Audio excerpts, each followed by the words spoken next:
ಹೇಗಿದ್ದೀರಾ? ಚೆನ್ನಾಗಿದ್ದೀರಾ ಅಂತ ಭಾವಿಸ್ತಾ ನಾನು ಕೂಡ ಚೆನ್ನಾಗಿದ್ದೀನಿ. Welcome back to Hubli family blog. ನಾನು ನಿಮ್ಮ ನಾಗವೇಣಿ ಪಾಟೀಲ್ ಮಾತಾಡ್ತಾ ಇರೋದು. ಇವಾಗ ಟೈಮ್ ಬಂದು 1:30 ಆಗಿದೆ. ಬ್ಲಾಗ್ ಇವಾಗ ಕಂಟಿನ್ಯೂ ಮಾಡ್ತಾ ಇದ್ದೀನಿ.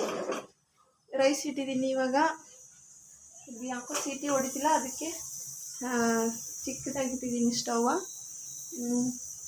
ಸಾಂಬಾರಿದೆ, ಆಗಿನ ಸಾಂಬಾರು ಮಾಡಲ್ಲ. ರೊಟ್ಟಿ ಕೂಡ ಇದೆ, ಮೊಸರಿದೆ, ಇದು ಹಾಕ್ಕೊಂಡು ಊಟ ಮಾಡೋದು. ಇನ್ನು ಚೋಳೆಕಾಯಿ ಉಪ್ಪಿನಕಾಯಿ ಇದೆ,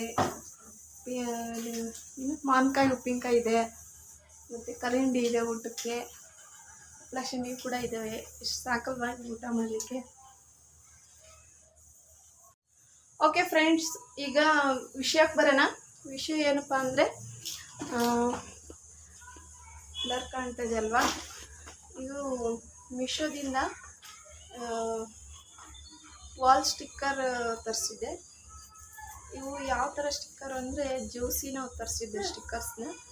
ಯಾಕೆ ತರಿಸಿದ್ನಪ್ಪ ಅಂದರೆ, ನಮ್ಮ ಅಂಗಡಿ ಪಕ್ಕ ಪೇಂಟಿನ ಅಂಗಡಿಯವರು ಅಂಗಡಿ ಇದೆ.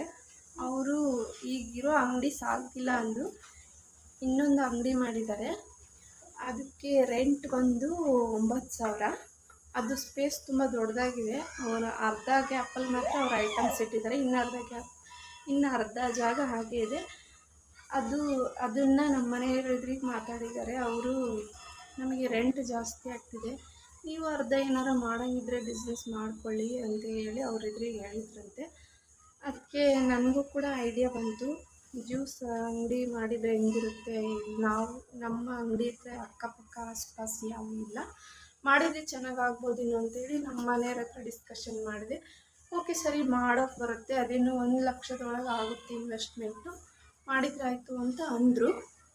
ಅವರು ಓಕೆ ಅಂದರು, ನಾನು ಓಕೆ ಅಂದೆ. ಮತ್ತು 2 ದಿನಗಳ ನಂತರ ಯೋಚನೆ ಮಾಡಿದೆ. ನಾನು ತುಂಬಾ ಕೈ ಹಾಕಬೇಕಾದ್ರೆ ಮತ್ತೊಂದು ಸತಿ ಯೋಚನೆ ಮಾಡಬೇಕಲ್ಲ ಫ್ರೆಂಡ್ಸ್. ಮಾಡಿದ್ಮೇಲೆ ಏನು ಮಾಡೋಕ್ಕೆ ಬರಲ್ಲ, ಸುಮ್ಮನೆ ಲಾಸ್ ಮಾಡ್ಕೋಬಾರ್ದು. ಆಮೇಲೆ ನಾವು ಇವಾಗೇನೋ ಮಾಡ್ತೀವಿ ಓಕೆ ಅಂತ ಹೇಳ್ಬಿಟ್ಟು, ಅವರು ಈಗ ಅರ್ಧ ಐಟಮ್ಸ್ ಇಟ್ಟಿದ್ದಾರೆ, ಇನ್ನು ಅರ್ಧ ಸ್ಪೇಸ್ ನಾವು ಮಾಡ್ಕೊತೀವಿ ಅಂತ ಅಂದ್ಕೊಳ್ಳೋಣ.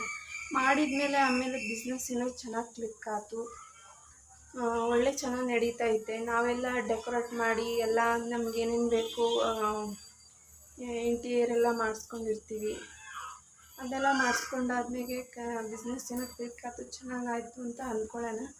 ಆಮೇಲೆ ಅವ್ರು ಏನಾದ್ರು ನಮಗೆ ಸ್ಪೇಸ್ ಸಾಕಾಗ್ತಿಲ್ಲ, ಇದು ಜಾಗ ಐಟಮ್ಸ್ ಎಲ್ಲ ಇಡೋಕ್ಕೆ, ನೀವು ಜಾಗ ನಮ್ಗೆ ಅಂಗಡಿ ಫುಲ್ ಬಿಟ್ಕೊಡಿ, ನಮಗೆ ಬೇಕು ಅಂಗಡಿ ಇದು ಅಂತ ಅಂದು ತರಲೆ ಕಿರಿಕು ಮಾಡೋಕತ್ತೆ. ಆಮೇಲೆ ಏನು ಮಾಡೋದು, ಈ ಥರನೂ ಯೋಚನೆ ಬಂತು. ಅದಕ್ಕೆ ನಾನು ನಮ್ಮ ಮನೆಯವರಿಗೆ ಮಾತಾಡಿದೆ, ಈ ಥರ ಆದರೆ ಚೆನ್ನಾಗಿ ಅನ್ಸಲ್ರಿ, ಸುಮ್ಮನೆ ಮಾಡಿದ್ರೆ ನಾವು ಬೇರೆ ಕಡೆನೇ ಮಾಡೋಣ ಸಪ್ರೇಟಾಗಿ. ಅವರು ಅಷ್ಟು ಸ್ಪೇಸ್ ಐತಿ, ಅವ್ರಿಗೆ ರೆಂಟ್ ಭಾಳ ಆಕತಿ ಅಂತೇಳಿ ನಾವು ಅರ್ಧ ಮಾಡೋಕ್ಕೋಸ್ಕರ ಈ ಥರ ಮಾಡ್ಕೊಂಡು ಅಂದರೆ ನಮಗೇನಾದ್ರು ಲಾಸ್ ಆಗ್ತಂದ್ರೆ ಅವ್ರು ಕಟ್ಕೊಡಲ್ಲ, ಬೇಡ ಅನಿಸ್ತೈತೆ ಕಣ್ರಿ ನನಗೆ ಅಂತ ಹೇಳಿದೆ. ಸರಿ ಬಿಡಮ್ಮ ಆಯಿತು, ಇನ್ನು ಮಳೆಗಾಲನೂ ಸ್ಟಾರ್ಟ್ ಆಯಿತು, ಹೋಗ್ಲಿ ಬಿಡತ್ತೆ ಬೇಡ ಅಂತೇಳಿ ಅವರು ಸುಮ್ಮನಾದರು. ಆಮೇಲೆ ನಾನು ಈ ಥರ ಅವರಿದ್ರೆ ನಮ್ಮ ಮನೆಯವ್ರಿಗೆ ಮಾತಾಡಿದ್ನಲ್ವಾ, ಅದಕ್ಕೆ ಏನಾದ್ರು ಸ್ಟಾರ್ಟ್ ಮಾಡಿದರೆ ಇವು ಸ್ಟಿಕ್ಕರ್ ಜ್ಯೂಸಿನವೆಲ್ಲ ಡೆಕೋರೇಷನ್ ಮಾಡೋಕ್ಕೆ ಚೆನ್ನಾಗಿರುತ್ತೆ, ವಾಲ್ ಪೇಪರ್ ಅಂತ ಹೇಳ್ಬಿಟ್ಟು ಇವನ್ನೆಲ್ಲ ಆರ್ಡ್ರ್ ಮಾಡಿದ್ದೆ ಮೀಶೋದೊಳಗೆ. ಬಂದಿದ್ದಾವೆ, ನಿನ್ನೆ ಒಂದು ಬಂದೈತಿ, ಇವತ್ತೊಂದು ಬಂದೈತಿ. ಅದನ್ನು ಇದೇ ತೋರಿಸ್ತೀನಿ ಯಾವ ಥರ ಐತೆ ಅಂತ ಹೇಳಿ. ಇನ್ನೂ ಒಂದು ಮಾಡಿದ್ದೆ, ಅದು ಇನ್ನೂ ಬಂದಿಲ್ಲ, ಅದು ಬಂದಾಗ ಅದು ಕೂಡ ಬ್ಲಾಗಲ್ಲಿ ಶೇರ್ ಮಾಡ್ಕೊತೀನಿ. ಇದನ್ನು ಇವಾಗ ಏನು ಮಾಡೋದು ಅಂತ ನನಗೆ ಕನ್ಫ್ಯೂಷನ್ ಆಗ್ತಿದೆ. ನೀವೇ ಒಂದು ಐಡಿಯಾ ಹೇಳಿ. ನಾನೇನು ಅಂದ್ಕೊಂಡಿನಿ ಅಂದರೆ, ಇವಾಗ ಅಂಗಡಿ ಅಂತೂ ಮಾಡೋದು ಕ್ಯಾನ್ಸಲ್ ಆಯಿತು. ಹೆಂಗೂ ಇಲ್ಲಿ ಅಡುಗೆ ಮನೆಗೆ ಇಲ್ಲಿ ಖಾಲಿ ಥರ ಇದೆ ನೋಡಿ, ಇದು ಅಡುಗೆ ಮನೆ, ಕಿಚನ್ ರೂಮು. ಈ ಗೋಡೆ ಇದಲ್ವಾ, ಈ ಗೋಡೆ ಖಾಲಿ ಇದೆ, ಇದಕ್ಕೆ ಇನ್ನು ಅಂಟು ಹಾಕಿದ್ರಾಯ್ತು ಅಂತ ಮಾಡಿದ್ದೀನಿ. ಅದು ಟೈಲ್ಸ್ ಥರ ಚೆನ್ನಾಗಿ ಕಾಣಿಸುತ್ತೆ, ಲುಕ್ ಆಗಿ ಅಂತ ಅಂದ್ಕೊಂಡಿದ್ದೀನಿ. ಇವು ವಾಲ್ಪೇಪರ್ ತೋರಿಸ್ತೀನಿ ಯಾವ ಥರ ಇದೆ ಅಂತ. ನಿಮ್ಗೆ ಏನು ಅನಿಸುತ್ತೆ ಸ್ವಲ್ಪ ನನಗೂ ಕೂಡ ಐಡಿಯಾ ಕೊಡಿ, ಹೆಲ್ಪ್ ಆಗುತ್ತೆ. ಹಾಗೆ ಯಾರೆಲ್ಲ ನನ್ನ ವಿಡಿಯೋ ನೋಡ್ತೀರಾ ಸಬ್ಸ್ಕ್ರೈಬು, ಲೈಕು, ಶೇರು, ಕಮೆಂಟ್ ಮಾಡೋದು ಮರಿಬೇಡಿ. ದಯವಿಟ್ಟು ಸಬ್ಸ್ಕ್ರೈಬು ಅನ್ಸಬ್ಸ್ಕ್ರೈಬು ಮಾಡೋಕ್ಕೆ ಹೋಗಬೇಡಿ ಪ್ಲೀಸ್. ಯಾರೆಲ್ಲ ನನ್ನ ವಿಡಿಯೋ ನೋಡ್ತೀರಿ ದಯವಿಟ್ಟು ಲೈಕ್ ಮಾಡೋದು ಮರಿಬೇಡಿ. ವಿಡಿಯೋ ನೋಡ್ತೀರಿ ಲೈಕ್ ಮಾಡಲ್ಲ, ಪ್ಲೀಸ್ ಲೈಕ್ ಮಾಡಿ ವಿಡಿಯೋ ಇಷ್ಟ ಆದಲ್ಲಿ.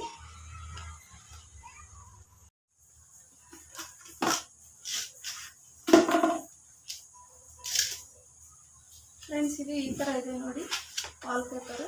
ಜ್ಯೂಸಿಂದಕ್ಕೋಸ್ಕರ ಅಂಟಿಸೋಣ ಅಂತ ತರಿಸಿದ್ದೆ, ಚೆನ್ನಾಗಿರುತ್ತೆ ಎಂದು. ಈ ಥರ ಇದೆ ಲುಕ್ಕು. ಇವನ್ ಆವಾಗಲೇ ನಾನು ತೋರಿಸಿದ್ನಲ್ವ, ಆ ಗೋಡೆಗೆ ಅಂಟಿಸಿದ್ರೆ ಚೆನ್ನಾಗಿರುತ್ತೆ ಇಲ್ಲೋ ನೀವು ಕಮೆಂಟ್ ಬಾಕ್ಸಲ್ಲಿ ತಿಳಿಸಿ, ನನಗೆ ಹೆಲ್ಪ್ ಆಗುತ್ತೆ. ಇಲ್ಲಾಂದರೆ ಬೇರೆ ಏನಾದ್ರು ಐಡಿಯಾ ಬಂದರೆ ಅದನ್ನು ಹೇಳಿ ನನಗೆ ತಿಳಿಸಿ. ಈ ಥರ ಇದೆ, ಇನ್ನೊಂದು ತೋರಿಸ್ತೀನಿ.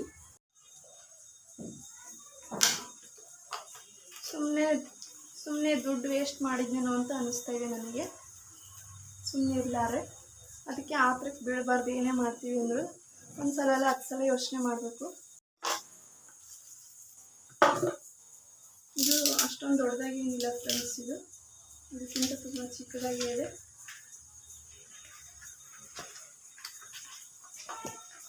ಸೈಡ್ ಬಾ ಇಂಚರ, ಸೈಡ್ ಬಾಮ್ಮ, ಆ ಕಡೆ ಬಾ.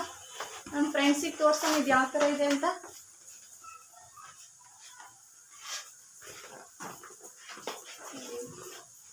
ನೋಡಿ ಫ್ರೆಂಡ್ಸ್, ಈ ಥರ ಬರುತ್ತೆ ಇದು. ಚೆನ್ನಾಗಿದೆಯಾ? ಪೂರ ಇದನ್ನ ಎಲ್ಲ ಹಾಕಿದರೆ ಚೆನ್ನಾಗಿರುತ್ತೆ, ಕಮೆಂಟ್ ಬಾಕ್ಸಲ್ಲಿ ತಿಳಿಸಿ.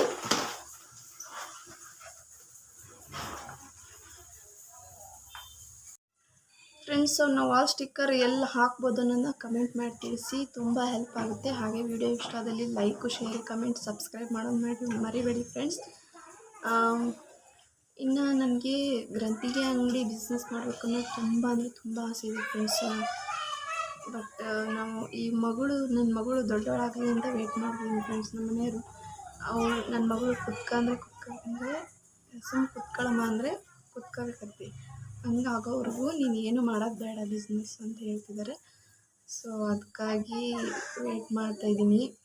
ಔಟ್ಸೈಡ್ ಎಲ್ಲೂ ಹೋಗೋದು ಬೇಡ ಅಂತೀನಿ ನಾನು ಕೆಲಸಕ್ಕೆ. ಮನೆಯಲ್ಲೇ ಅಂದರೆ ಒಟ್ಟಿನಲ್ಲಿ ಓನ್ ಬಿಸ್ನೆಸ್ ಮಾಡೋಂಗಿದ್ರೆ ಮಾಡಿಸ್ಕೊಡ್ತೀನಿ. ಇವ್ರು ಸ್ವಲ್ಪ ದೊಡ್ಡವಳಾಗೋವರೆಗೂ ವೆಯ್ಟ್ ಮಾಡು ಅಂತಿದ್ದಾರೆ. ಆದರೆ ನನಗೆ ಅಲ್ಲಿವರೆಗೂ ವೆಯ್ಟ್ ಮಾಡೋವಷ್ಟು ತಾಳ್ಮೆ ಇಲ್ಲ. ನೋಡೋಣ ಏನಾಗುತ್ತೋ. ಅದಕ್ಕೋಸ್ಕರ ಯೂಟ್ಯೂಬ್ ಸ್ಟಾರ್ಟ್ ಮಾಡಿದ್ದೀನಿ.